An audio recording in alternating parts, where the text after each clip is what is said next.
And we're back with more News Talk Saga 960. Mark Petrone with you. So very glad you could tune into this edition of the Mark Petrone Show. So, do people in Canada really want a regulated internet? I don't think so. But the Globe and Mail seems to think that there is polling support that the majority of Canadians, in fact, do support the idea of regulating the internet, which means keeping an eye on social media posts, levying fines when you say something mean that somebody doesn't like. I'm going to go into this story a little bit in the Globe because it's causing a little bit of a kerfuffle online, including by yours truly, who suggested this is a very dishonest headline by the Globe based on its own poll.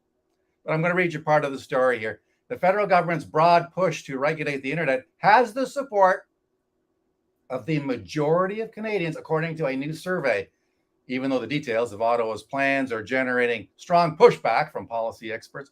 The House of Commons is currently studying two separate pieces of legislation proposing the regulation of online news remuneration, right? So this is money to organizations like the Globe and Mail and others, and streaming services, right? They want to get their hands on some of that Google Cash, Facebook money.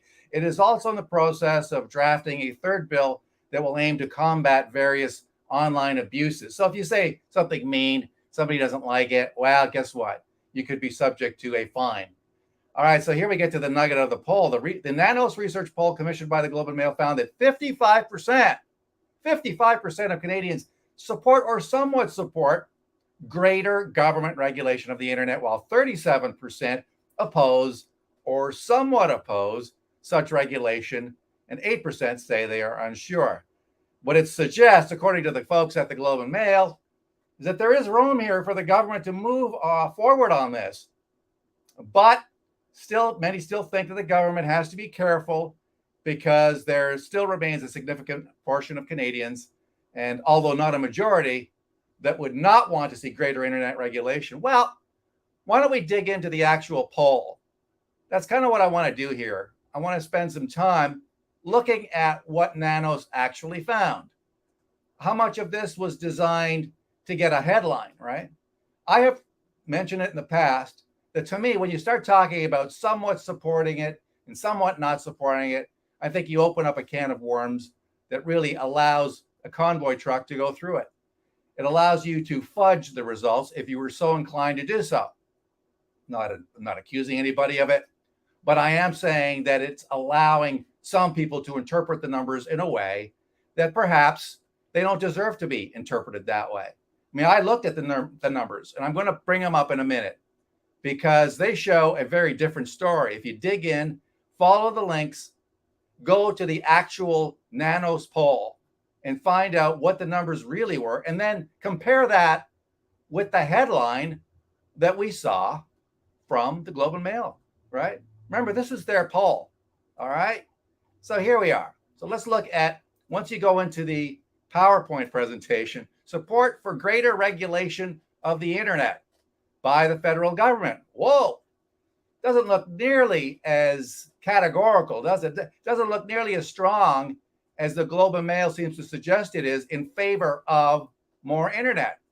You got a little pie chart here. Okay, somewhat support, 29%. Oh, actually, sorry, 26%. Okay, let's try it again. Support, 29%. Okay, 29% say, yeah, we want more regulation. Give it to me. Bring it. 26% say, we oppose it. We do not want. So bear in mind also, this poll basically has a 3% margin of error, right? So, hello. I mean, you got 3 points separating the two there. All right, then you got 26% saying, well, we somewhat support it. And then you got 11% saying we somewhat oppose it. And then 8% say they don't know. All right, so what can we really interpret from this? I mean, do people who somewhat support something really support it? Or do they kind of support it and kind of don't? I would suggest that the latter is true. And so for the Globe and Mail to lump that group in with the people who definitely support it, I think is misleading in the extreme, right? Let's not forget that headline. Majority of Canadians support federal government's plan to regulate internet. Poll says. Except I don't think that that is true. I don't think that's true at all. Because when you look at that pie chart, it tells a very different story from what the Globe and Mail is saying. The Globe and Mail is saying, well, yeah, your 55% support this move to regulate the internet. That gives you the go-ahead, Trudeau government, to move forward. The breakdown is very different, my friends, because you only have a 3-point difference between those who oppose it and those who support it. And by the way, as I mentioned, there's a 3% margin of error there. Then you've got this 26% that somewhat support it. Then you got 11% that somewhat oppose it. Well, aren't they exactly the same thing? I mean, aren't we playing games here? Aren't we playing games here? I mean, if you somewhat support something, well, do you not also somewhat oppose it? I mean, come on. Help me out here, folks. I'm thinking that you do. I'm thinking if you are somewhat in support of something, then there's part of you that is an opposition of it. Otherwise, you'd be completely supportive of it. The reason you are somewhat supporting something is because there's still part of you saying, I don't know about this. Maybe I need some more time to think about it. But somehow the Globe and Mail thinks it's perfectly okay to lump those people in with the support side. What does this really say? Well, it tells me that the people who support it are nowhere near 55%. It's 29% that actually support online censorship. The rest either oppose it, the 26% saying, no way, Jose, or don't know. If you somewhat oppose something, you somewhat support something, or you're unsure. To me, that's one block of people who say they are not sure, they don't know. Maybe they need some more time to think about it, right? Isn't that really what's going on here? So getting back to this Globe story, I think it's misleading in the extreme, my friends. I really do. The Globe story suggesting that 55%, no, that's not true. 55% do not support online regulation based on your own poll, the poll that you commissioned from Nanos Research. To say that is wrong. It's misleading in the extreme. I think you need to go back and revisit what that poll really says. Obviously, the Globe is pushing for more online censorship. They want it. They know there's money to be had there. They're pushing hard for the Trudeau government to move in that direction. And I think the other thing that the poll is trying to do is to convince you that if you're on the side of not wanting internet regulation, well, you're in the minority. You're not really part of the majority. The majority like it.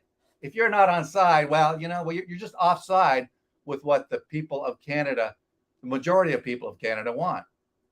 I think that's really what the poll is designed to do. The poll is designed to make you think that most people like it. And if you don't, well, you know what? You're just not part of the majority. Because people want to feel like they're part of the majority, instinctively, psychologically speaking. I mean, don't you want to feel like somehow, you want to feel like you're part of the mainstream? Well, this poll is designed to make you think that you're not part of the mainstream, that somehow you've missed the boat, that somehow you're wrong on internet censorship, that you should be all in. So that is what I believe the poll is designed to do, as most polls are these days. They're designed, you got your two types of polls, really. You've got your internal polling, which the government does when it really wants the numbers. But oftentimes we don't see those numbers because the government doesn't want to share those numbers. Because sometimes they say things that the government, frankly, doesn't really agree with. So they're trying to create a new narrative. They're trying to create the idea that the government is on the right track and doing something which clearly it isn't. I mean, last time they tried this, they ran into all sorts of opposition. And so all of a sudden, here's the Globe and Mail coming up with this poll suggesting, no, most Canadians really favor internet regulation. My friends, I would suggest that you have a look at the PowerPoint. You can find it at nanos.ca. and just follow the links and find out what it really says. Find out what the numbers are. And then you tell me whether you think those numbers say what the Globe and Mail apparently claims that it does say, right? Yeah, it's their poll, but they're interpreting it in a way that's pushing their kind of agenda. If you go elsewhere in the poll, it says support for streaming services financially supporting the creation of Canadian content. It talks about whether or not Canadians believe that streaming services, are warranted financial support. I didn't really get into this much, that part of it, because the thing that jumped out at me was the poll and the support for regulation. Support for streaming services financially supporting the creation of Canadian content by demographics. Okay, so this is, should Netflix, should Amazon Prime, all these other services be supporting the creation of Canadian content? Okay, so that's another thing that's kind of the arts community is very much in favor of. You can either be on one side or another. I mean, bear in mind, I want you to think about this, that if that happens, then the cost goes up for those services. It has to. I mean, if services like Netflix, for instance, are obligated to spend money via regulation, they do anyway, but if they're forced to do it, well, then they're going to raise prices to you and me, because that is a cost that they have to endure. And that goes for Amazon Prime. It goes for all of them. And so what they're really pushing for, honestly, this is going to amount to a tax. Really, that's really what it's all about. Support for streaming services financially supporting the creation of Canadian content. It's a bit of gobbledygook there, but that's basically what it says is, should these services be paying for the creation of CanCon? But those regulation scores, those are what's I think really jumps out at me. And ask yourself what the Globe and Mail is really doing here. Why are they spinning this poll in such a way as to push the idea that the majority, 55%, favor internet regulation, when in fact that is absolutely not true, according to their own numbers? And this somewhat this and somewhat that, I'm sorry, but that is like a stunt. That is like a ploy, I think, that allows pollsters to give their clients a chance to spin these things in whatever way they want in order to get the headline they want. And I think that's really what happened here. I think that's why pollsters do it in a certain way, because they want to give the client who's paying for it as much flexibility around spinning those numbers as is humanly possible. My friends, I got to take a break, but very glad you could tune in. Hope you got something out of it. We'll see you soon. Take care. Bye-bye for now.